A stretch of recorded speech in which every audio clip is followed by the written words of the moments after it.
Hello, my name is Kshitij Srivastava and this is my video vlog. So आज इस video vlog में मैं dogma 95 rules के बारे में बात करना चाह रहा हूँ।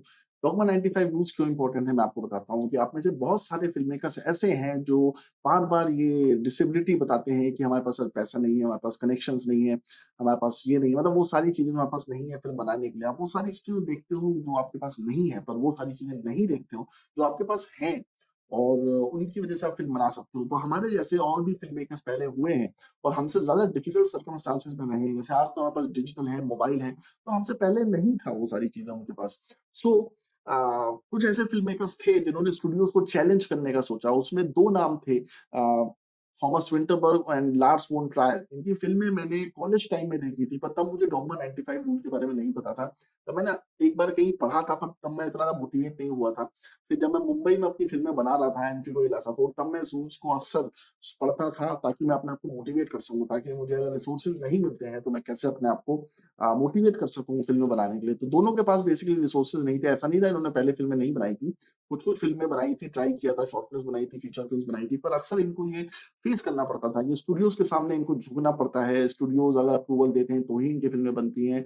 वो सारा अप्रूवल देते थे और बहुत ज़्यादा पॉलिटिक्स होती थी उसमें। तो इन्होंने डिसाइड किया कि ये स्टूडियो के सामने भीख नहीं माँगेंगे और अपनी फ़िल्में बनाएँगे। पर अपनी फ़िल्में बनाने के लिए रिसोर्सेज़ कहाँ आएँगे? तो उन्होंने बहुत सारी चीज़ें ऐसी काट दी जो मेंटल ऑब्स्ट्रक्शंस होते हैं फ़िल्म बनाने के लिए कि ये कहाँ से मिलेगा, वो कहाँ से मिलेगा।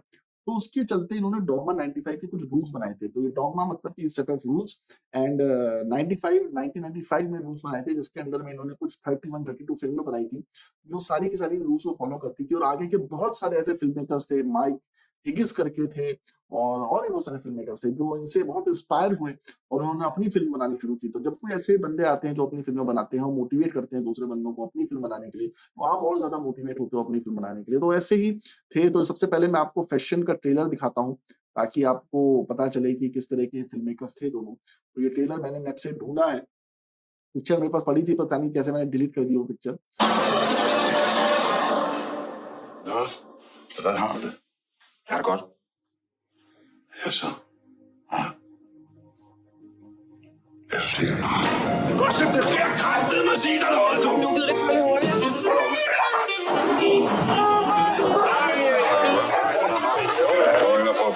Jeg stopper her og håber, vi må få en dejlig fest sammen alle sammen. Lad os så få noget at spise, ikke? Det er en kæreste. Welcome. Danish film maker थे दोनों, तो जो लैंग्वेज है वो Danish है, तो मुझे पता है आपको समझ में नहीं आ रही होगी, बट स्टिल आप सिर्फ फ्रेम्स पे ध्यान दो। Nice to see you back. Nej, han er da ikke færdig med Excuse me? Tag noget! Ikke så godt, når du taber noget! Hold! Må jeg se jer for min barndomsven? Christian? Hvad var det, der skete? Så må vi være færdige. Hvad siger du? Hvad? Det er lige så syg i hovedet som din far. Sig noget, min familie er der med. Hvor må det være så forrådende? Hvad nu, hvis jeg rejste mig op i stedet for dig? Sæt mig rundt dig.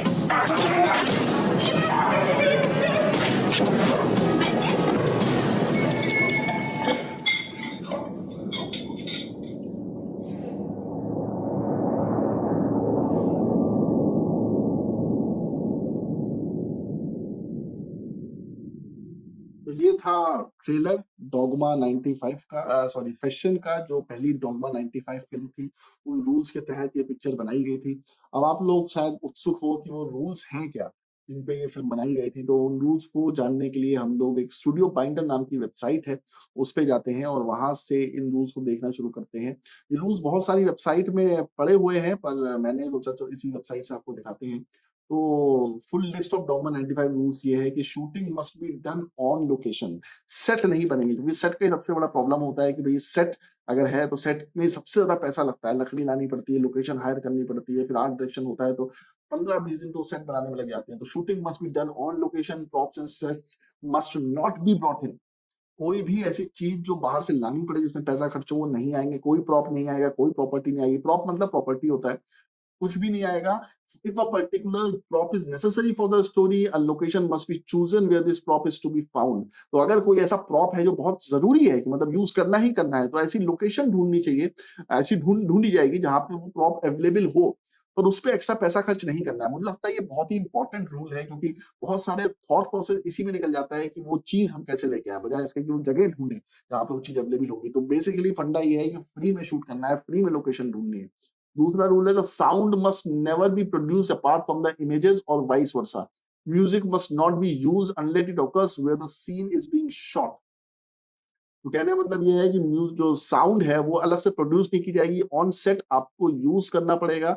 बहुत rarely होगा कि आपको अगर कोई चीज sound सही नहीं आई तो बाद में जाके उसको रिप्रोड्यूस करो, मतलब कि साउंड मिक्सिंग कराओ, डबिंग कराओ, सारी चीजें कराओ। मोस्टली जो हॉलीवुड की फिल्में होती हैं, बाहर की फिल्में होती हैं, वो सिंग साउंड होती हैं। इंडिया में सिंग साउंड कम होता है, डबिंग बहुत टाइम से चल रही है और चलती रहती है, पर अब सिंग साउंड काफी होने लगा है। पर मोस्टली जो बाहर की फिल्में हैं वो सब सिंग साउंड होती है। Music must not be use unless it occurs where the scene is being shot. तो बेसिकली मतलब क्या है कि म्यूजिक बनाना अपने आप में बहुत महंगा काम है, क्योंकि म्यूजिक डायरेक्टर हायर करो, फिर उसके हिसाब से वो बैकग्राउंड म्यूजिक बनाता है। तो म्यूजिक यूज ही मत करो, उनका कहने का मतलब ये था। पर अगर बहुत जरूरत पड़ती है तो जहाँ पे सीन शूट हो रहा है वहीं पे म्यूजिक चला दो और बैकग्राउंड में उसको बजाते रहो। The camera must be hand held, any movement और immobility attainable in the hand is permitted. तो कैमरे को ट्राइपॉड पे नहीं यूज करना है, और इक्विपमेंट तो आपके पास कोई है नहीं कि जिमी जिप हो या पैंथर हो या फिर ट्रॉली हो, तो आप कैमरे को टोटली हैंड पे रखिए। जैसा कि मैंने बोला है, कैमरा लगातार मूव करते रहना चाहिए। बहुत कम ऐसी फिल्में हैं जो स्टैटिक हैं और बहुत हिट हो जाती हैं, जैसे टोक्यो स्टोरी है। वो हिट तो नहीं थी पर बहुत अवार्ड विनिंग स्टोरी थी। टोक्यो स्टोरी जापान की one of the greatest films मानी जाती है। सो कैमरा लगातार मूव करते रहना चाहिए, मुझे लगता है। और ये मुझे लगता है बहुत अच्छा रूल एक और है जो मैं भी कोशिश करता हूँ फॉलो करूँ। जो गलतियां मैंने लासा फोर्ट में और एमसी गोरी में की थी, वो मैं अब नहीं करता हूँ बाकी शूट्स में। मैं लगातार कैमरे को मोशन में रखने की कोशिश करता हूँ। कैमरा जितना हिलता रहता है, मतलब बहुत शेकी होगा तो ऑडियंस डिसोरिएंट हो जाएगी, और बहुत ज्यादा स्टैटिक होगा तो ऑडियंस बोर हो जाएगी। तो कैमरा ऐसा मूव करना चाहिए कि स्विफ्ट मूवमेंट होना चाहिए। और आजकल तो कैमरे के अंदर जो लेंसेज हैं उसमें बहुत ज्यादा ऐसा स्टेबलाइजर लगा होता है कि कैमरे का जो मोशन है वो बहुत ही स्विफ्ट होता है। और ऐसे छोटे-मोटे बहुत सस्ते-सस्ते इक्विपमेंट है, 1000, 2000, 3000 रुपए के, जो आप अमेज़न से या ईबे से खरीद सकते हो, जिसमें आप कैमरे को एक स्विफ्ट मोशन दे सकते हो। चौथा रूल है इनका, the film must be in colour, special lighting is not acceptable. If there is too little light for exposure, the scene must be cut और to a single lamp be attached to the camera. तो again सबसे बड़ी problem क्या होती है कि आप film जो स्पेशल लाइटिंग और जो लाइटिंग होती है वो आप करते हो, उसके लिए पैसे चाहिए होते हैं। अब सिर्फ लाइटिंग ही नहीं चाहिए होती है, लाइटिंग के अलावा आपको इलेक्ट्रिसिटी चाहिए होती है। पर वो इलेक्ट्रिसिटी जो होती है, नॉर्मली जो इक्विपमेंट्स होते हैं लाइट के, वो इतने ज्यादा इलेक्ट्रिसिटी खाते हैं कि घर की लाइट से नहीं चल सकते। तो उसके लिए नॉर्मली जनरेटर आता है। जो लोग सेट पे काम कर चुके हैं उनको पता है कि सेट पे एक जनरेटर हमेशा आता है, जिसमें डीजल भरा जाता है, उसका भी अलग पैसा लगता है, हर सेट पे आता है।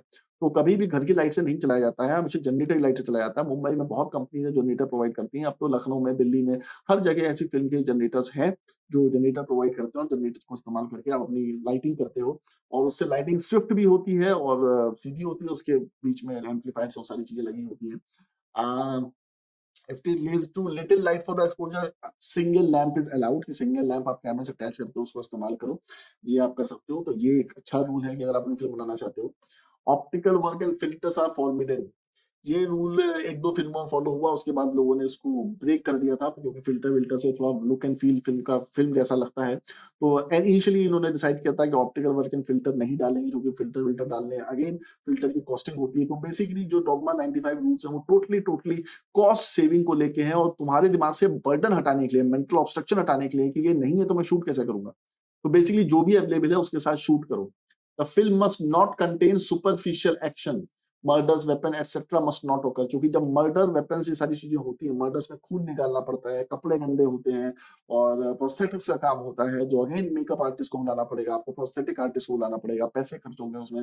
वेपन्स अगेन फिर आपको गन शॉट दिखाने पड़ेंगे। 95 में तो स्पेशल इफेक्ट्स इतना होता नहीं था जितना आज हम यूज कर सकते हैं अपने आफ्टर इफेक्ट्स में, बट उस टाइम पे नहीं होता था।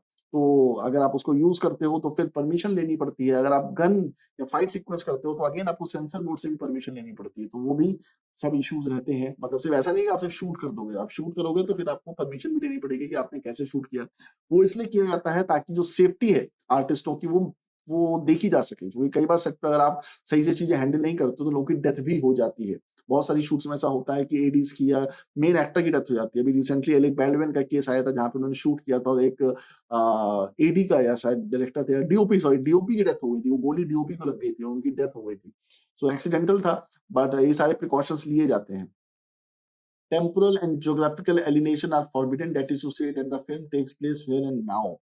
तो बेसिकली इसका मतलब ये है कि आर्ट वाली फिल्में नहीं होंगी, हिस्टोरिकल फिल्में नहीं होंगी, फ्यूचर वाली फिल्में नहीं होंगी, क्योंकि फ्यूचर वाली फिल्म में अगेन सेटअप लगेगा, आप पास्ट में जाओगे, आर्ट वाली फिल्म में फिर से आपका काफ़ी पैसा लगेगा सेट बनाने के लिए। तो प्रेज़ेंट में जो कंटेम्परेरी फ़िल्म्स हैं, उसमें आपको कुछ करने की ज़रूरत नहीं है, कोई आर्ट की ज़रूरत नहीं है, जो बहुत पैसा है, वो आर्ट में जाता है। अगर आप मुंबई में काम करते हो, जैसे डांस इंडिया डांस है, डांस इंडिया डांस देखोगे, जो शो है, इतना बड़ा सेट लगाया है उसमें। इवन जो धर्मा की फ़िल्में, यशराज की फ़िल्में आप देखो, सिर्फ़ एक गाने के सीक्वेंस के लिए वो पूरा सेटअप लगाते हैं। स्टूडेंट्स ऑफ द ईयर के गाने देखो, मतलब कि गानों का ही इतना बड़ा सेट लगा है, उसका कोई और यूज़ नहीं है, वो सिर्फ़ गाना होगा, 3-4 दिन में शूट खत्म हो जाएगा और फिर टूट जाएगा वो। और इतना पैसा है तो आप खर्च कर रहे हो उसको, तो वो पैसा बचाने का एक तरीका है।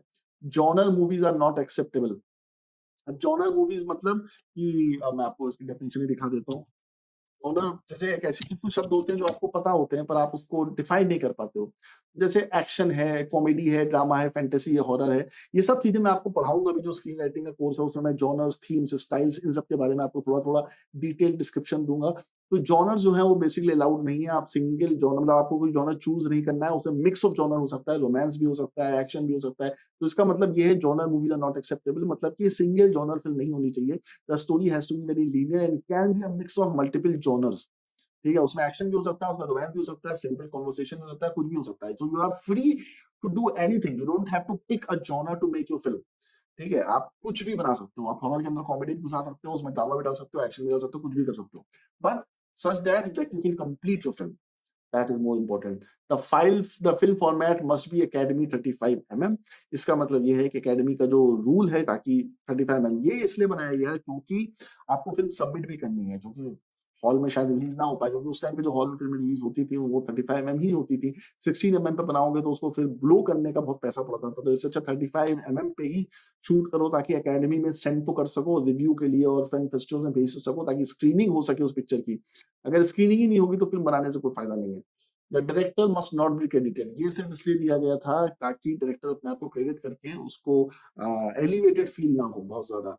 बस ये है कि अपनी जो ईगो है, सेल्फ वैनिटी है, उसको बरकरार रख सके और बहुत ज्यादा इन्फ्लेटेड ना हो कि मैंने फिल्म डायरेक्ट की है उसको जाके गाने वाने लगे।